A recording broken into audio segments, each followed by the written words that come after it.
Assalamualaikum warahmatullahi wabarakatuh. Halo semuanya, perkenalkan nama aku Salsabila. Di video kali ini aku akan membahas mengenai materi bahasa Indonesia tentang surat lamaran pekerjaan.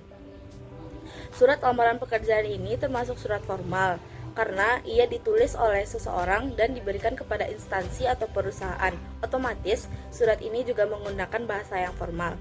Jadi, sebenarnya apa sih pengertian dari surat lamaran pekerjaan ini?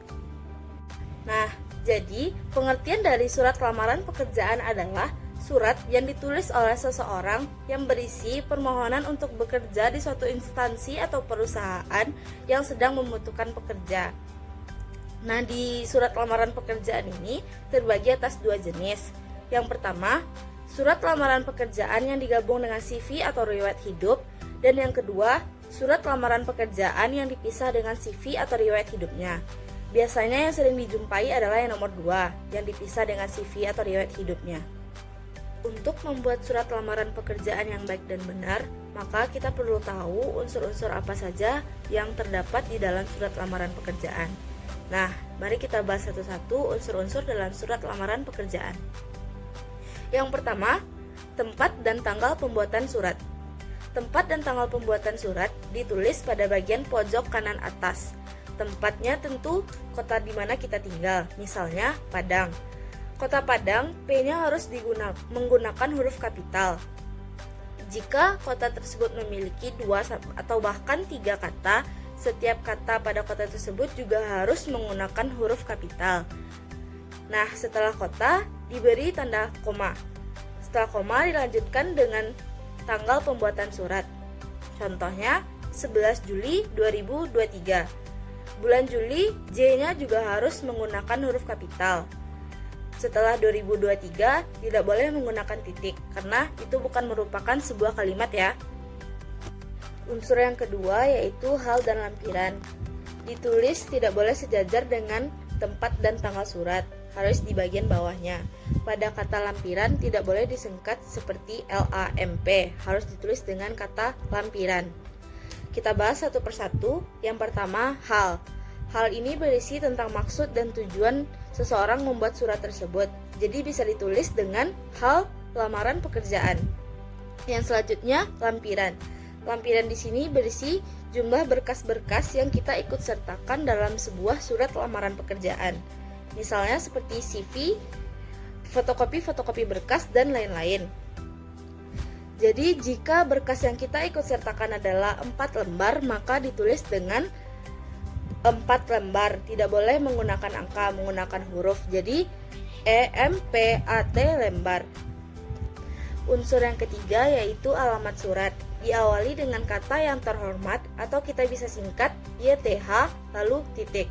Selanjutnya, tidak boleh menggunakan kata kepada. Lanjut saja dengan pimpinan di instansi atau perusahaan tersebut. Pada penulisan pimpinan ini tidak boleh mengikut sertakan gender seperti bapak atau ibu. Jadi cukup ditulis yang terhormat titik manajer PT Jaya Makmur.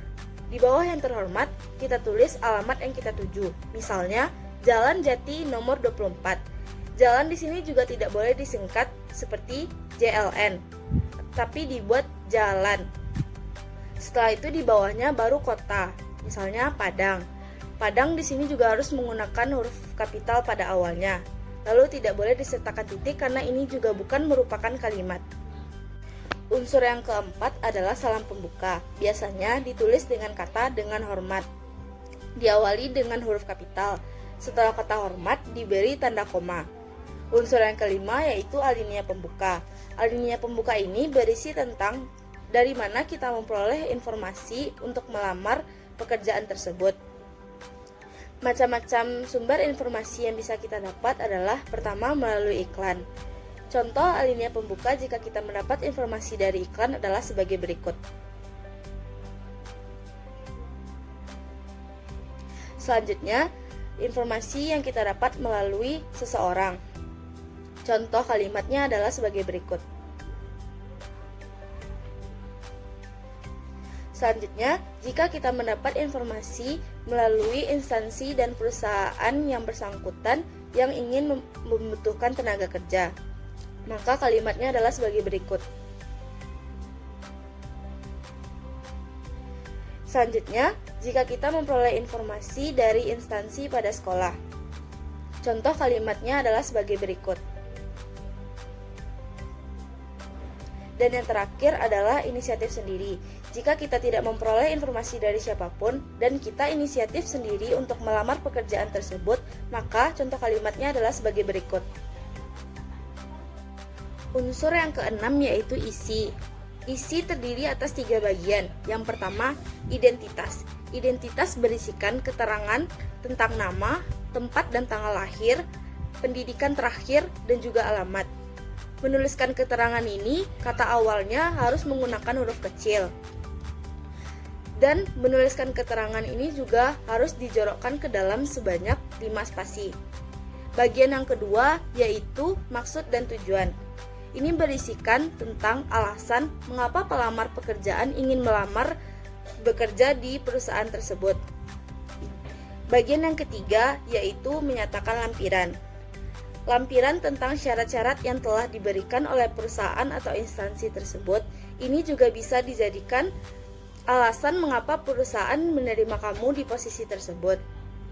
Pada bagian lampiran, jika kita memiliki 4 berkas di dalamnya, maka bagian 1, 2, 3 pada bagian akhir kalimatnya harus atau pada bagian akhir katanya menggunakan tanda titik koma.